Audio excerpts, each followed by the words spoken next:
As a comprehensive strategic partner, China firmly supports the Nigerian government in leading its people on a development path in line with its national conditions. China opposes any country interfering in other countries' internal affairs under the pretext of religion or human rights and opposes the frequent use of sanctions and threats of force. China's support for Nigeria is more than diplomatic solidarity. It has economic aspects to it, as Nigeria is a key partner in China's Key Belt and Road Initiative, or the BRI, which aims to connect Asia, Europe and Africa through a corridor resulting in heavy investment by Chinese companies in Nigeria's infrastructure, energy and mining projects. A report suggests Nigeria is one of the top African destinations for direct Chinese foreign investment in sectors like oil, natural gas and solid minerals, including lithium and gold. In May 2025, the Chinese ambassador in Abuja met with the Nigerian Minister of Solid Minerals Development. After the talks, he announced that mining cooperation between China and Nigeria has achieved remarkable progress. According to reports, Chinese firms have invested over $1.3 billion in Nigeria's lithium processing sector since September of 2023. These investments are aimed at diversifying Nigeria away from oil and developing green energy-related minerals. Now, what triggered this Chinese reaction was Trump's accusation against the Nigerian government of failing to protect Christians. He threatened to halt aid and launch military action against Nigeria. He ordered to map out a plan of attack after his administration put Nigeria into the countries of particular concern list over alleged religious freedom violations. For decades, Washington believed it understood Africa, a continent defined by Western aid, Western influence, and Western-designed economic systems. But in 2024 and 2025, something happened that completely shattered that assumption. Because while U.S. policymakers were focused on Europe, China, and the Middle East, Africa was quietly building something else, something deeper, more coordinated, and far more strategic than anyone realized. A network of partnerships, a realignment of trade routes, a restructuring of energy markets, a silent takeover of global supply chains that the world depends on. And when the U.S. finally saw the full picture, the reaction inside Washington was simple. How did we miss this? Because this wasn't just a political pivot. It wasn't just a new trade agreement. It wasn't just BRICS expansion. This was a continental strategy, a carefully designed plan combining logistics, energy, digital infrastructure, rare earth metals, and new alliances across Africa and Asia. A strategy that is now reshaping global power. A strategy the U.S. did not expect. A strategy Africa deliberately kept quiet until now. Today we break it down, chapter by chapter, to understand what Africa actually revealed, how it changes global trade, why Washington is suddenly alarmed, and the real implications for the world economy. This is Africa's hidden strategy. For years, Africa was portrayed internationally as reactive, responding to global crises rather than shaping them. But in reality, African nations were conducting quiet, hidden negotiations stretching from Addis Ababa to Nairobi, from Abuja to Cairo. The foundation of the strategy was simple. Africa needed control of its own value chains.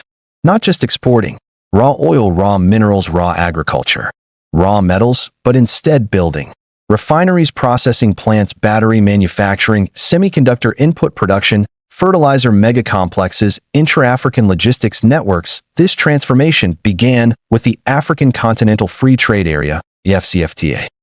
But what the world missed was what came next. Africa wasn't just reducing tariffs.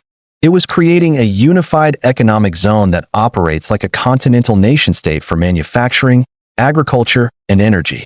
While Washington expected Africa to stay fragmented, the opposite happened. By late 2024, over 47 African countries synchronized trade rules, removed internal barriers, and created the fastest-growing free trade market in the world.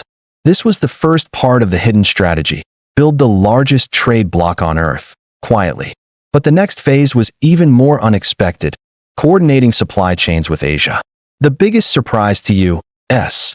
analysts was the speed and scale of Africa's integration with Asia. Not China alone, but a multi-country network. China, India, Indonesia, Singapore, South Korea, Saudi Arabia, UAE, Turkey. Africa created long-term supply routes connecting African gas, Asian LNG terminals, African rare earths, Asian tech manufacturing, African shipping corridors, Asian ports, African agriculture, Gulf food security markets. This became known internally among African policymakers as East-South economic corridors. The U.S. never expected Nigeria and Saudi Arabia signing 20-year energy contracts. Kenya and South Korea forming new tech parks, Tanzania linking shipping with India, Egypt, plus UAE constructing Africa's largest logistics hub, Ethiopia, and Turkey launching industrial megazones, Angola plus Indonesia developing joint nickel processing. This was not random cooperation. It was a system designed to reduce Africa's dependency on Western markets. For the first time in modern history, Africa built alternative supply lifelines, ones the U.S. cannot control, and the global consequences were immediate. Europe's demand for African gas, U.S. demand for African cobalt, Western dependence on African fertilizer and rare earths, all suddenly faced new competition from Asia. Africa was no longer a passive exporter. It had options. This was the second part of the strategy. Build multiple trade partners so no single superpower can dominate Africa again. Nothing worried the U.S. more than Africa's energy strategy. Africa controls 30% of the world's minerals needed for clean energy, 12% of global oil, 10% of global gas, 40% of global solar potential, and the continent's largest hydro expansions in modern history. But the U.S. expected Africa to continue exporting raw energy. Instead, Africa changed course. Countries like Nigeria, Angola, Tanzania, Mozambique, Egypt, Namibia, Ghana shifted from exporting raw fossil fuels to refining, processing, and pricing energy domestically. The U.S. was not prepared for Africa forming joint refineries, Africa constructing new LNG terminals, Africa coordinating gas pricing, Africa negotiating with Asia as a bloc, Africa freezing long-term contracts with Europe until new terms were met. This created what analysts in Washington privately called the African OPEC effect.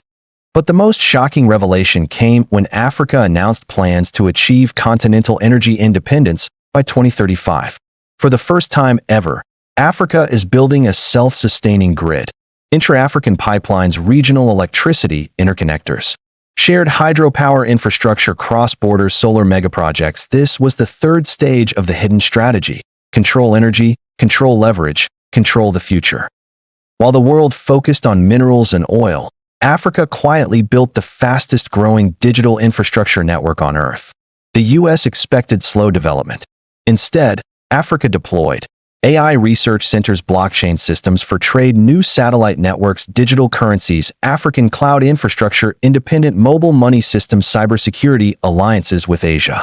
But the biggest revelation was Africa's announcement of a continental defense collaboration system focused on maritime security, anti-piracy, drone surveillance, cyber resilience, port protection, anti-resource smuggling, Red Sea and Indian Ocean patrol networks. This wasn't a military bloc. It wasn't anti-West. It was strategic autonomy, ensuring Africa can protect its trade routes and resources. Washington analysts admitted, we underestimated Africa's ability to coordinate modern defense systems. This was the fourth phase of the hidden strategy: protect the supply chains, protect the continent. U.S. intelligence and economic analysts made three wrong assumptions. 1. They expected Africa to stay divided. But Africa united around trade, energy, and security faster than anyone predicted. 2. They expected Africa to stay dependent on Western markets. But Africa built alternative networks with Asia and the Middle East. 3. They expected Africa to remain a raw exporter. Instead, Africa moved into refining, manufacturing, and value-added industries. Washington did not expect a coordinated African strategy because for decades, the world assumed Africa lacked infrastructure, capital, political alignment, regional coordination, long-term vision, but Africa proved all those assumptions outdated. Africa has revealed a blueprint that will shape global economics for the next 50 years. Control value chains, build continental trade unity, diversify partnerships, strengthen defense networks, modernize digital infrastructure, industrialize energy, increase negotiating power globally. The U.S. is not afraid of Africa, but it is reassessing its strategy, recognizing Africa as a major global player, not a passive one. Africa is now a power center, a trade engine, a technological frontier, a geopolitical force, and the world, including Washington, must adapt to this new reality. This is Africa's hidden strategy, no longer hidden.